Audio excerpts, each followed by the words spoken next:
Hello everyone, welcome back, happy spring.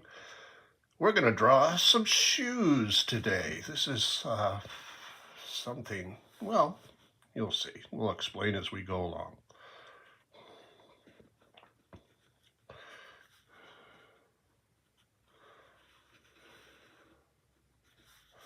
This will make more sense as we go along.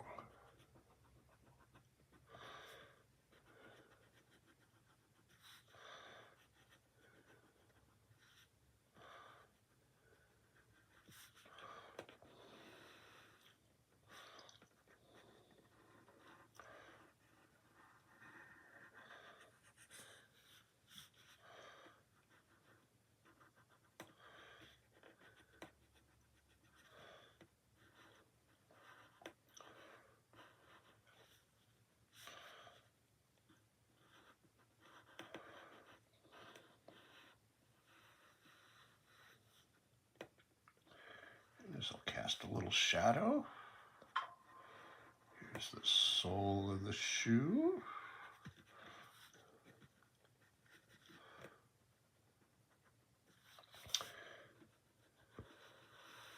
And I'm sure you have seen this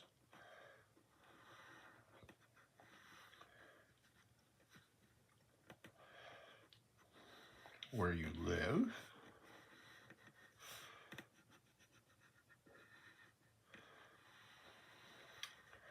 So try to make sure you try your best to make these shoes the same size.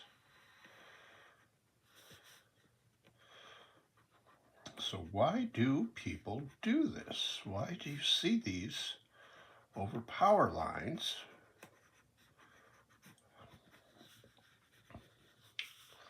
Here's our power line.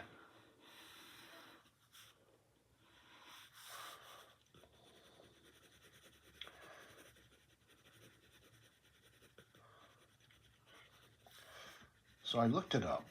There's several theories as to what's going on here. The bottom line is no one really knows.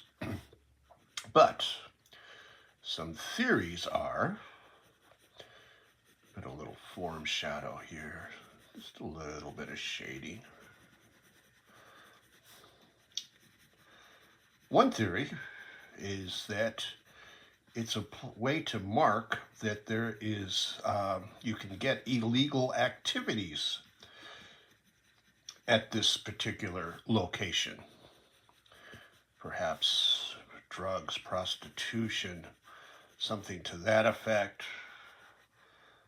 And another is that it's a tribute to someone who has passed away.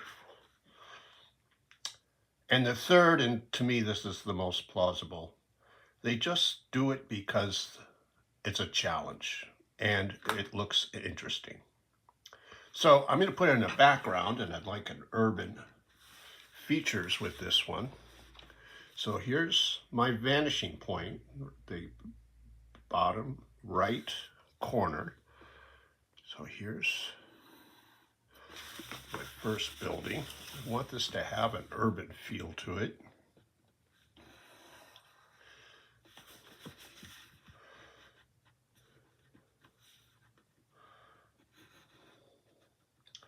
And remember,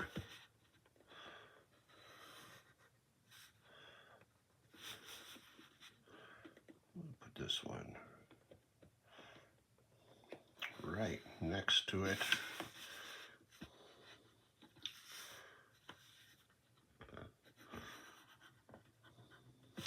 When your vanishing point is low,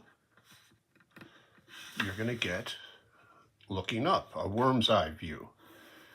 If my vanishing point was up high, we would get a bird's eye view.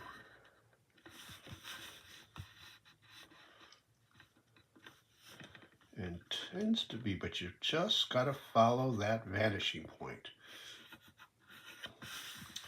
This is how the human eye perceives depth.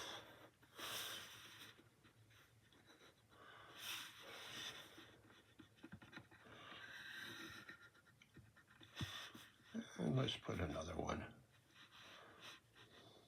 Well, let's just leave that. So let's put some windows on here.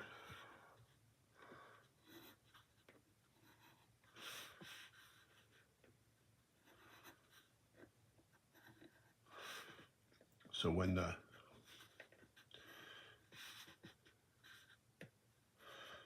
building is facing us,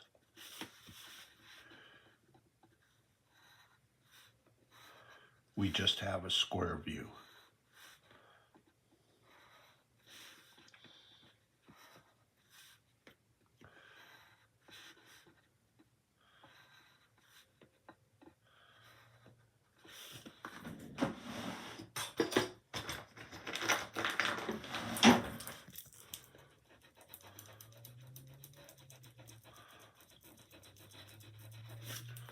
But on the sides of the buildings, the tops of the windows are going to go towards your vanishing point,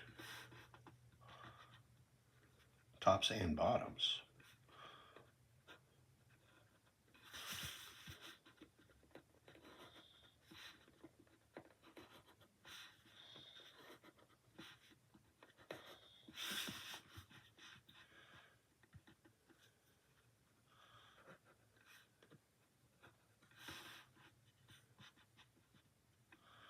Be faithful. The human eye is very precise. We have excellent eyesight. And if you don't follow the vanishing point, your drawing is going to be off. So you don't want that to happen. So let's put a few more. So it's facing us. Make these a little bigger.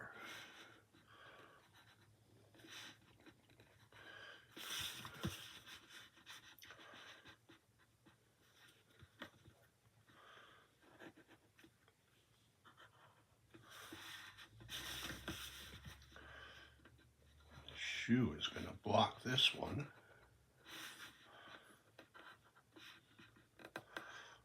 I don't see this happening very much anymore, so I don't know if it has fallen out of fashion or not. Where I live in Davis, on L Street, there is a pair of shoes like this hanging over a power line. And it's been there for a long time.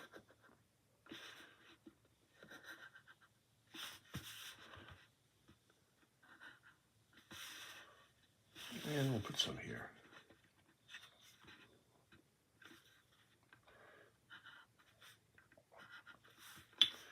Be faithful to that vanishing point. You think of it as a drain, and every angled line has to go there.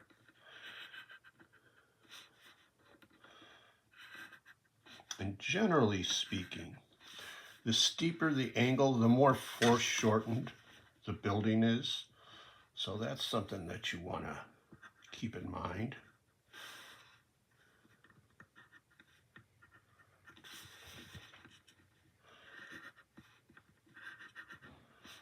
The windows can be really elaborate, beautiful architectural features. We'll just put a sash.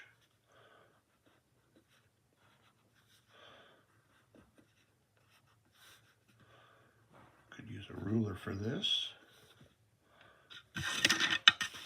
but we'll keep it faithful to the vanishing point.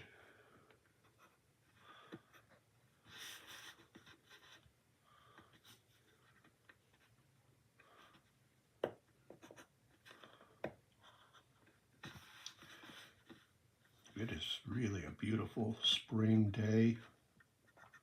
A couple of weeks ago, I got 4 new little chicks. They're growing so quickly. They've already lost all their pin feathers.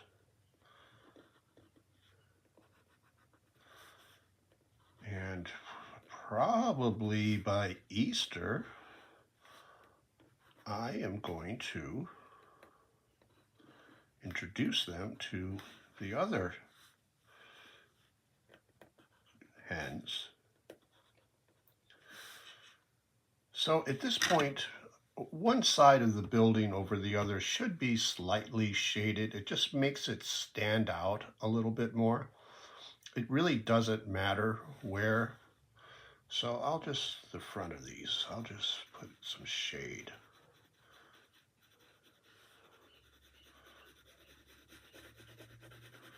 It helps to distinguish. It's also a way of, if you watercolor these, after you draw it and you want to add watercolor, you know, maybe you can use the shoes. You color the shoes and you can use a color scheme.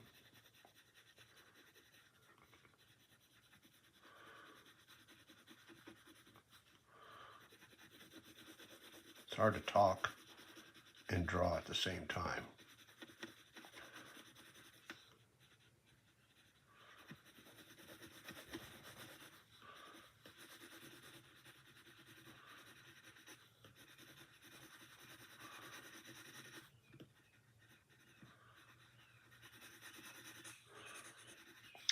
So back to my chicks. The real challenge is going to be to introduce them to the hens we already have in the coop. We have 2 left.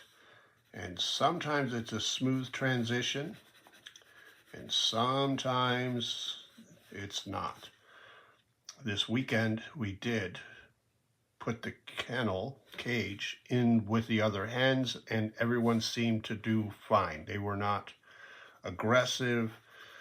They weren't even particularly curious about the 4 little chicks. So I'm hoping by Easter I will just release them, and hopefully that will be that. Okay, I think this is your drawing. Have a wonderful day, everyone, and we'll talk soon.